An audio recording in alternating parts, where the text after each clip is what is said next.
Hey, ¿qué pasa, cracks? Bienvenidos, bienvenidas un día más a Musicografía. ¿Os gustó el vídeo que hicimos con Midgard de Ouija sobre Dayside y demás, esa historia en ese concierto de Vitoria, verdad? Pues he pensado que hace mucho que no traemos entrevistas en retrospectiva al canal. Si os acordáis, pues esas entrevistas que hacíamos de diferentes fanzines, las traducíamos y las doblábamos al español en este canal. Pues bien, hoy volvemos a las andadas y lo hacemos con El Conde. En la Grindr Magazine 6 fue publicada esta peculiar entrevista realizada por Roberto C. Sánchez. Y digo bien en decirlo de peculiar porque estamos ni más ni menos que ante un cara a cara con Barbie Kernes en Ila, la prisión situada en Bærum, donde ya sabéis que Vikernes pasó unos cuantos añitos a la sombra. Por supuesto, como siempre, os cito el fanzine para que le echéis un ojo. Siguen teniendo página de Facebook, por lo tanto podéis iros allí y cotillearlos un poco. Y es una entrevista, pues la verdad, bastante curiosa. Yo diría que la palabra es curiosa y por supuesto os la voy a leer íntegra, con introducción y todo lo que se diga, aunque esté de acuerdo en algunas cosas y en otras no, por supuesto. Así que nada, vamos allá.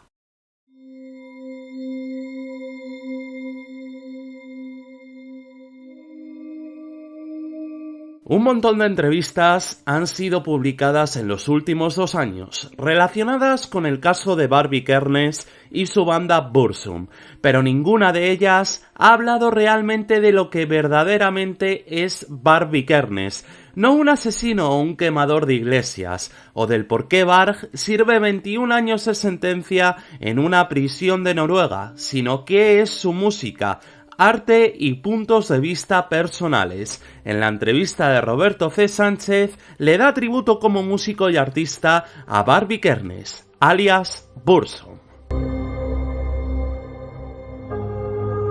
Ila no es un nombre fascinante de mujer noruega, tampoco un lugar que cualquier vikingo pagano desearía visitar, en factor que la estructura original de un deforme de la Segunda Guerra Mundial se levanta como una de las más seguras prisiones de Noruega, un país normal, de gente apacible y tranquila, donde los crímenes y asesinatos no son algo que se les da mucho trabajo a la prensa local y donde obviamente las proezas del más famoso conde de los 90 fueron calificadas como el enemigo número 1 del país. La atmósfera que rodea la prisión Ila, definida por muchos como canasto de basura, es por lejos depresiva y patética, un lugar donde la vida silvestre, como animales o plantas, es prácticamente nula. Por supuesto que al ingresar a esta construcción me invadía una total inseguridad, estando siempre con el fuerte sentimiento de volverme. El ambiente del hospital que había en el hall me deprimía aún más. Tras una rigurosa revisión en todos mis utensilios por parte de la seguridad, me dispuse a gastar medio día con la persona que algunos consideran como un genio de la música extrema y otros como un ingenuo fenómeno circense, Barbie Kernes, alias Conde Grisnak, alias el mismo Burzum. Se mostró de una forma muy buena, en buenas condiciones físicas e incluso con una sorprendente dosis de sarcasmo. Nadie ha hablado realmente acerca de tus raíces y evoluciones musicales, primero como un fan y luego como músico. ¿Cuándo empezaste a escuchar música? ¿Aún recuerdas las primeras bandas que escuchaste? He estado escuchando música desde una muy temprana edad. Claro que de una forma pasiva en un comienzo, solo absorbiendo todas las cosas que mi hermano mayor escuchaba. Recién a la edad de 9 años comencé a escuchar música de una forma consciente y activa. Mi primera pasión fue Tchaikovsky, pero extrañamente perdí mi creciente interés por esta música. Mi fase black metal creo que comenzó a los 14 años. Desde ese entonces me acerqué más al metal. El primer álbum que compré fue el Killers de Iron Maiden, y lo recuerdo muy bien. Los Maiden fueron fuertemente una de mis bandas favoritas en esos tiempos, pero muy pronto me vi más motivado por bandas más extremas como Creator. ¿Puedes identificar alguna de las bandas que tú considerarías como una fuerte influencia a la hora de ser un compositor o músico? No, o al menos no intencionalmente, pero como todos, creo, absorbí mucha música de forma pasiva. Creo que en mis primeras composiciones como Burzum estuvo Destruction como principal motivación.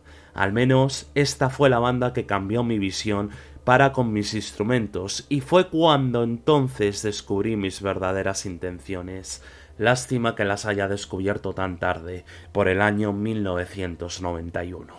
Esto es sorprendente, pero yo pensé en otras bandas como Bathory, Venom. Seguro que Bathory fue importante, pero no diría lo mismo por Venom. Incluso Celtic Frost no me gustó mucho salvo su disco Morbid Tales. Tú deberías saber que cuando Burzum e Immortal comenzaron a tocar, su principal deseo era componer música muy simple, sin seguir las modas de esos tiempos como era el technical death metal. Por esta razón, Destruction fue un perfecto ejemplo a seguir. Otra gran influencia fue el disco Blood Fire Death de Bathory. Ellos fueron la primera banda extrema que realmente me gustaba escuchar después del boom trasero. ¿Has escuchado otros tipos de música? Sí, creo que cada género musical se sitúa en un momento particular de tu vida. Cada estilo puede hacer diferentes emociones y sentimientos. De todas formas, no me importa mucho esto, ya que hoy en día no estoy escuchando música metalera de forma masiva. En tus discos, tú mismo grabas y tocas todos los instrumentos. ¿Cuál es el instrumento que más te apasiona o que crees más representativo para Burzum? Aunque suene obvio, creo que la guitarra. Este es el instrumento que la mayoría de la gente aprende a tocar primero. Comencé a tocar la batería en 1991, incluso no tenía una, por lo que nunca pude ensayar regularmente. Por eso, las baterías fueron siempre mejoradas en el estudio. Cuando grabé Burzum, había comenzado a tocar la batería 3 meses antes, y creo que no la toqué de nuevo hasta la siguiente grabación. Bueno, en Factor no eres un genio de la batería, pero debo admitir que al menos muestras una inexplicable coordinación de destreza y habilidad. Mira, me considero como un air drummer. Toco la batería con mi imaginación 18 horas en el día e incluso así suena divertido. Esto me ayuda mucho. Aquí se añade una nota del autor. Se afirma que Vikernes estuvo simulando tocar la batería nerviosamente durante toda la entrevista, haciendo ritmos con sus pies y en la mesa. Sigamos con la entrevista. ¿Qué hay de los teclados? Esto parece ser un factor importante en tu último disco Philosophem. Bien. Honestamente, los teclados siempre han sido artificiales. No los puedo tocar y siempre han sido ingresados en la música de Burzum en varias secuencias. ¿Has estudiado música alguna vez o eres autodidacta? Soy totalmente autodidacta. Alguna vez alguien trató de enseñarme a tocar una ridícula flauta en la escuela, pero siempre me rehusé a hacerlo. ¿Hablarías de tus otras experiencias musicales del pasado, como por ejemplo All Funeral o Satanel? Satanel fue un proyecto que duró solo unos pocos días junto a Abad de Immortal. Nada importante realmente. Tocábamos para pasar el aburrimiento ya que vivíamos muy cerca el uno del otro. De todas formas, fue un proyecto muy extremo. All Funeral solo era un músico de sesión. Nunca fui parte de la banda, ya que tocaban un aburrido y técnico material. De todas maneras, fue una experiencia interesante en algunos aspectos, por lo menos para tener la oportunidad de tocar con una formación al completo. Además, aprendí mucho de los otros miembros de la banda. ¿No crees que es extraño que hayas tomado parte de la grabación del disco de Mayhem de Mysteries Don Satanas? ¿Te considerabas como bajista de Mayhem en aquellos tiempos? Sí, grabé el bajo en ese disco, incluso después de la matanza. Ellos hicieron creer a la gente que las mismas bases del bajo fueron regrabadas por otra persona porque la familia de Euronymous no quería que saliese mi nombre en el disco.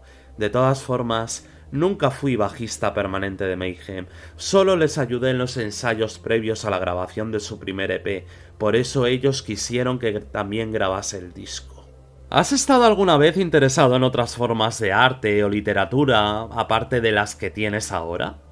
Debo admitir que no estoy muy interesado en otras culturas de tipo moderna o antigua. Odio el arte contemporáneo, un cierto tipo de nacionalismo noruego y pinturas noruegas de tristes temas. Eso es todo lo que realmente me importa ahora. ¿Crees que la naturaleza que te rodea es una fuerte influencia para los noruegos? Definitivamente sí. En algunos momentos del año todo es oscuro en casi todo el día y es tan frío que ni siquiera puedo poner mi nariz fuera de la ventana. Así que puedes imaginarte, esta gran fascinación que nosotros tenemos con los bosques, créeme, es realmente espontánea y obvia, pero lamentablemente algunos de mis compatriotas están arruinando todo eso por su excesivo abuso del tema con sus bandas de black metal. ¿Tuviste o recibiste alguna fuerte educación religiosa en tu educación por parte de tu familia? Absolutamente no. La Navidad, por ejemplo, aquí es celebrada con otro significado, como algo pagano y totalmente vikingo, no como un ritual cristiano. Realmente es la celebración del sol, o mejor dicho, es algo de la svástica misma, donde alguna o mucha gente ha desentendido el símbolo. ¿Te consideras odinista? Personalmente me defino como un noruego y eso lo dice todo, pero no importa lo que pueda explicar en estos minutos. Más o menos, superficialmente hablando, ser un noruego quiere decir que eres un pagano adorador de Odín. No estamos tan distantes de las concepciones europeas y versiones de paganismo como los griegos o los romanos. Es solo que tenemos diferentes símbolos y figuras. Cambiando de tema, ¿es verdad que cambiaste tu nombre de Christian a Varg? Sí, no lo soportaba. Con la primera letra, la K, quería decir algo como Christian o Cristo. La palabra Varg tiene un gran significado para mí. Podría hablar de esto por una hora, pero brevemente, si tú haces un diagrama de esta palabra, verás que hay una combinación vertical y horizontal de la palabra. Amor, el sentimiento más profundo. Roma, el centro del mundo. Graf, de tumba. Además, Varg es un derivado arcaico del lenguaje nórdico y quiere decir lobo. ¿Tienes alguna expectación en tu nuevo álbum Philosophen? No. Es un álbum que fue grabado 2 años atrás. Incluso no he escuchado la mezcla final. Pero sí, espero que a la gente le guste, aunque ese no es mi problema. Nunca he grabado un disco en perspectiva de ventas y cosas así. ¿Tienes aquí alguna oportunidad de disfrutar de algún suceso materialístico? No, obviamente que no tengo permiso para leer revistas musicales desde hace años. Con respecto a cosas de dinero, no puedo ganar nada porque la corte decidió confiscar todo lo que podía ganar por las supuestas quemas de iglesias que, según el Estado, han sido millones de dólares en pérdidas. ¿Eso dijeron? Por supuesto, y no hay ninguna evidencia que lo pruebe. Creo que la mayor diferencia entre Philosophem y tus antiguos discos es el estilo vocal. Le dije a Pitten, el productor, que me diera el más horrible micrófono que tuviera y él me dio un trozo de reliquia muy antiguo y malo. Ese es el secreto. ¿Podemos considerar el largo y electrónico tema que viene al final de Philosophem como un adelanto de tu próximo disco? Escuché que ya tienes grabado algo nuevo. Sí, fue grabado con un portaestudio y un módulo de sintetizador durante mi estadía en la prisión de Bergen, pero no puedes considerar ese tema como un avance de mi próximo disco porque los temas nuevos suenan muy diferentes. Supe además que comenzaste a escribir un libro en prisión, el cual será editado en el futuro. ¿Qué puedes decirnos sobre esto? Comencé escribiendo este libro después de haber sido encarcelado. Ellos hicieron todo lo posible para parar el proceso de escritura de este libro, pero fallaron. Se llevaron todo mi papel y pararon a todos aquellos que intentaran recibirlos fuera de la cárcel. Sin embargo, nada me detendrá y el libro completo será publicado, por supuesto, distribuido solo por canales underground. Son varios los temas de este libro, la historia de mi vida, por ejemplo, pero generalmente trata de otras cosas que están muy bien explicadas. Finalmente, parece que una firma del destino te hizo grabar todos estos álbumes en un periodo muy corto. ¿Tienes algunos presagios malos en tu vida? Probablemente sí. Siento que no seré un hombre libre e incluso he pensado que tal vez no viva mucho tiempo más.